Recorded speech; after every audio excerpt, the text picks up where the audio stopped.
Hello, my dear students. Lecture 7 is on intonation, its form and function. We will be also considering speech melody and pauses in detail. By the end of this lecture, you will understand general rules of English intonation and be able to explain the main terms connected with intonation. So, what is intonation? Intonation is a complex unity of sentence stress, rhythm, tempo, pauses, speech melody, and voice quality or timbre. I would like to underline it once again that intonation is a complex unity and it has quite many components. The components of intonation are said to form a unity because they always function all together, and none of them can be separated from any of the parts in actual speech.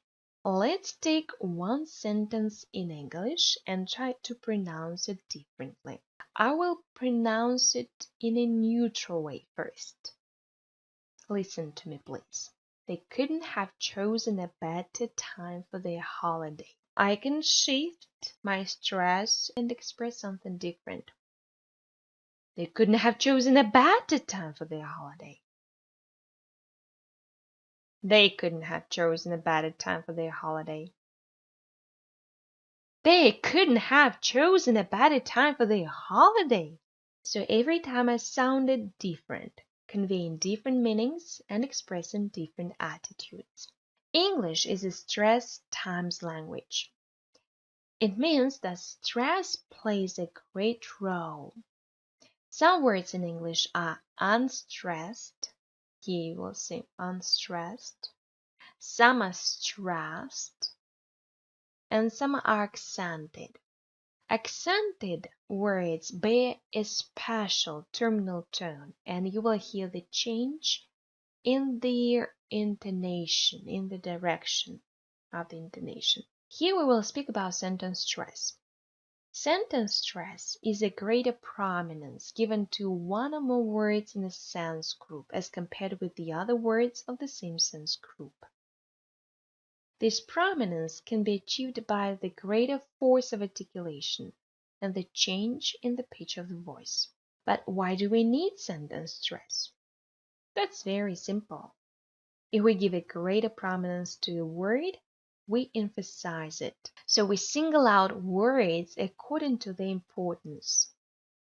If we go back to our sentence, depending on the attitude and meaning we would like to convey, we can give a greater prominence to any word in the sentence. For example, they, or better, or time, or could not, or holiday. So, and the meaning will be different. One more function of sentence stress is to form the rhythmical basis of the sense group. In this sentence, could not, chosen, better, time, holiday have sentence stress because they're semantically important in the sentence. And since they occur at more or less equal intervals of time, they form the rhythm of the sentence. As I have already mentioned, English is a stress times language. It has the same number of stress at each interval, regardless how many syllables totally fit in. Stressed syllables are equally separated by unstressed syllables, and we can have them as many as we want in between. This is the main rule of English rhythm. Rhythm is the regularity of stressed syllables in time. Here on this slide you can see a rhyme. All the words that are capitalized, for example, saw, was, glass, are semantically important. They should be pronounced at equal intervals of time. The greater the number of the unstressed syllables between the stressed ones is, the more rapidly they are pronounced. I'm, I had them, got, broke, my, in, they are unstressed. And for example, here we have 1, 2, 3. 3 unstressed syllables, but here only 1. But we need to pronounce these 3 at the same period of time as, for example, 1. I, in, etc. Okay, let's try. I would like you to use your hands to clap the rhythm. Please do it with me. Sorry, I wasn't in class. I'm sorry, I wasn't in class. I had the flu. My cat got sick. My car broke down. I lost my keys. And you can continue enumerating your reasons why you were late. You can increase your tempo, or you can slow down, or you can make it faster, and of course your attitude will change, the situation will change, etc. For example, you can say, sorry, I wasn't in class. I'm sorry, I wasn't in class. I had the flu. My cat got sick. My car broke down. I lost the keys, etc., etc. Or you can make it slower, and the situation will change. Tempo is the rate of speech with which syllables are pronounced. You can also change your timbre characteristics. You can sound flat or resonant, creaky, husky, bright, dark, soft, furry, and so on. Let's take husky. So when you lost your voice, you had a flu, then you can sound husky. Sorry, I wasn't in class. I'm sorry, I wasn't in class. I had the flu. My cat got sick. My car broke down. I lost my keys. And so on and so forth. So you can sound bright. Sorry, I wasn't in class. I'm sorry, I wasn't in class. I had the flu. My cat got sick. My car broke down. I lost my keys. So that's timbre or voice quality. English is an intonation language. Intonation is the rise and fall of the pitch. In this respect, we speak about speech melody. Like roller coasters in the United States, you go up and down, up and down, up and down all the time. Or like in music, the music can go up and down, the melody can go up and down. So we speak about speech melody. Speech melody is the variation of the pitch of the voice of the speaker. It expresses itself in pitch levels, pitch ranges, and tones. Pitch can be compared with musical notes that we speak on. We can use either a higher or a low note. One speaker will normally speak with a different overall pitch to another. It is due to physiology. It is not linguistically significant, but you can change your pitch. You can make yourself sound deeper or higher, but ultimately your pitch range is what it is. You can use different exercises to make it deeper, but you won't change it significantly. It is actually interesting that pitch is one of the earliest things acquired by children. There is a very good YouTube video that shows it. The video is fascinating. What happens here is it sounds like a real conversation. The children are English. They're talking to each other. Their conversation doesn't make any sense, but the intonation patterns are shockingly similar to adult language.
Okay, I think you get the idea. You can hear that the speech patterns are conversationally alike. Okay, the ability to transcribe intonation is not an easily acquired thing. The good thing is that we're going to do something highly familiar and straightforward. The pitch and sentence stress components of intonation can be represented graphically on the so-called staves. Here we go. These are the staves according to Armstrong's and Ward's dot-dash system. The staves are two horizontal or parallel lines which represent the approximate upper and lower limits of the pitch range of the voice in speech. So the upper line shows the highest pitch, and the lower one denotes the lowest pitch. The dashed line shows the medium pitch level. The pitch levels of accented or stressed syllables may be represented by big dots. Here are stressed or accented syllables, and unstressed syllables are represented by small dots on the staves. The range of a sense group is an interval between the highest and the lowest pitch level in the sense group. The normal pitch range of a speaking voice is equal to an octave, so 8 musical notes. The pitch range in a sense group will be narrow. This is the narrow one, when the interval between the highest and the lowest levels is equal to half of the normal speaking pitch range. The pitch range of a sense group is wide when the interval between the highest and the lowest levels is equal to the whole normal speaker's pitch range. In this case, the first syllable is set on a high pitch level and the second on a low pitch level. What is tone? A tone is a combination of stress and the pitch of the voice. All the English terminal tones can be classified under 2 types.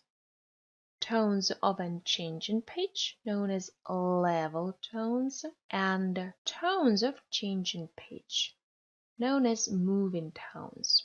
Level tones have unvarying pitch within a syllable. From the point of the range, we can have high level tones and low level tones, and sometimes even mid-level tones, but they are not shown here on this slide.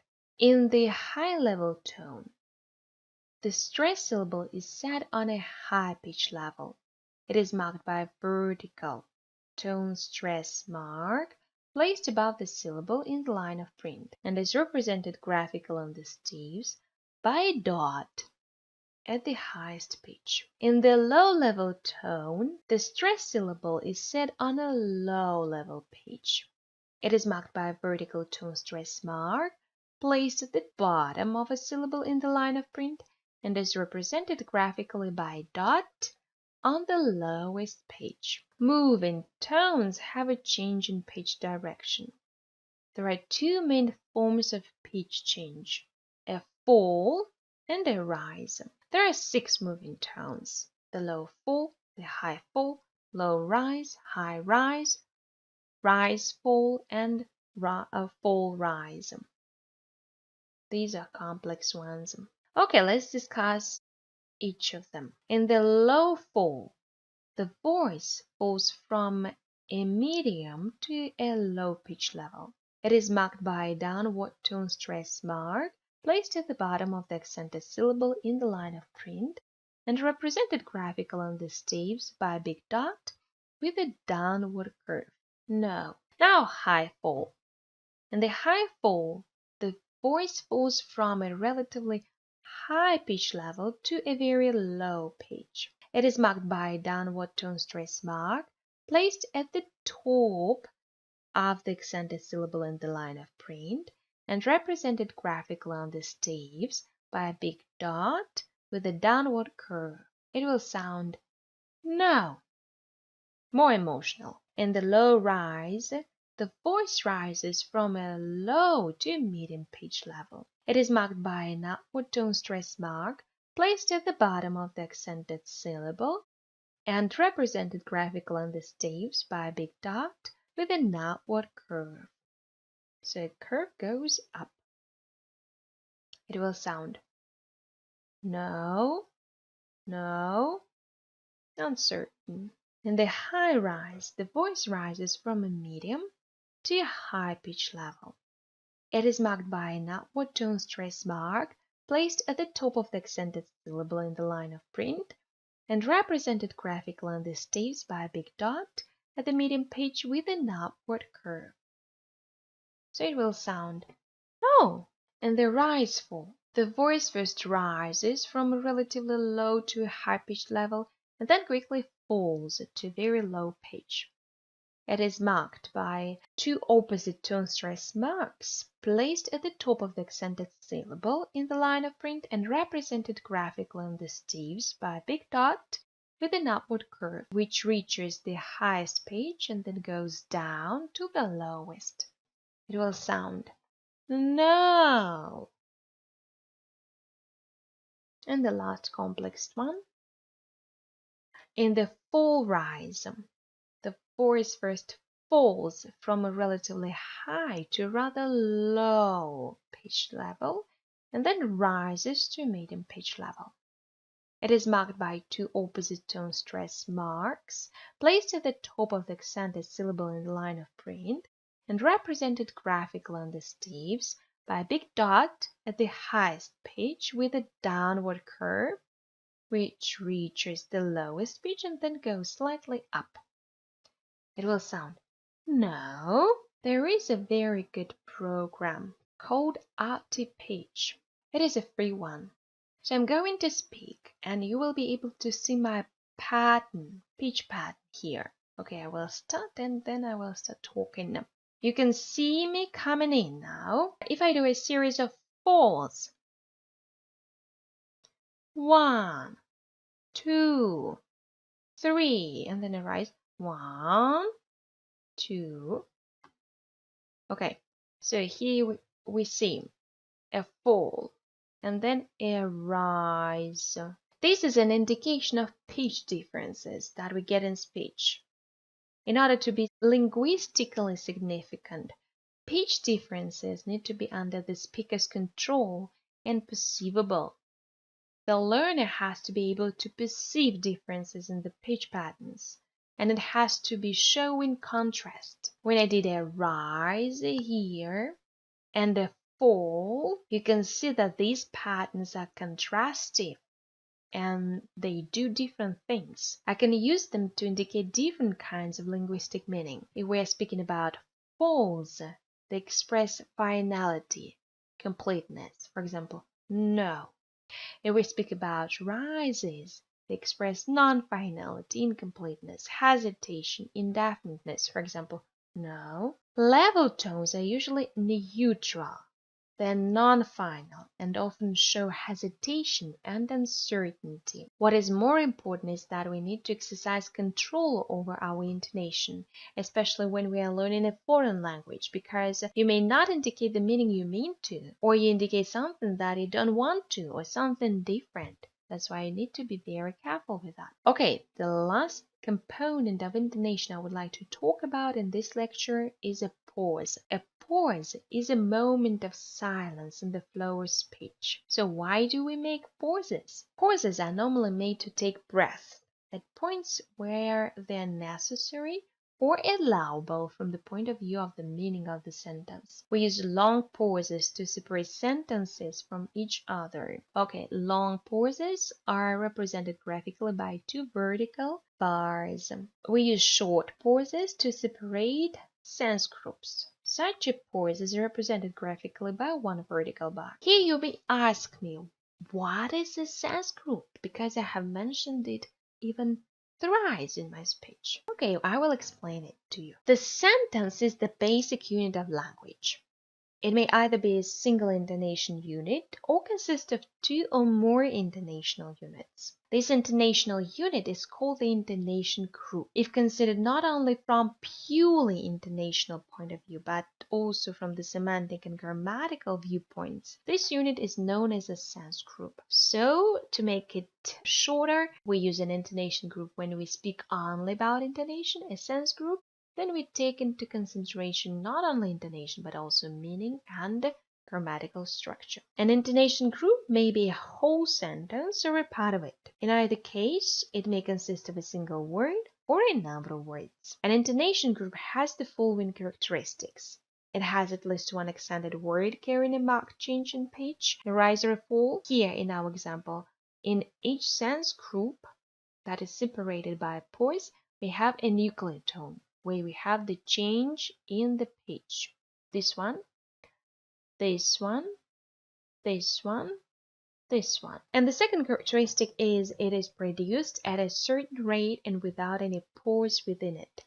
No pauses within a sense group, only after it. Here you may notice another pause that I haven't described.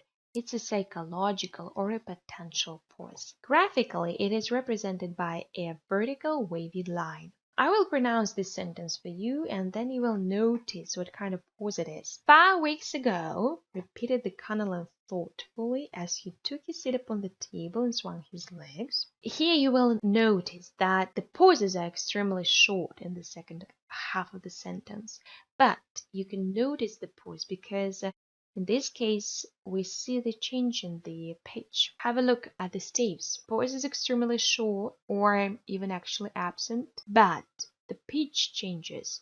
So here we go from the medium position to the lowest. And then again, with the new sense group, we go to the medium position to the lowest. And again, rise and then fall. Okay, so that's why the delimitation of these intonation groups depends on the change of the pitch of the voice. But actually the pause itself is extremely short. Okay, thank you for your attention. See you next time.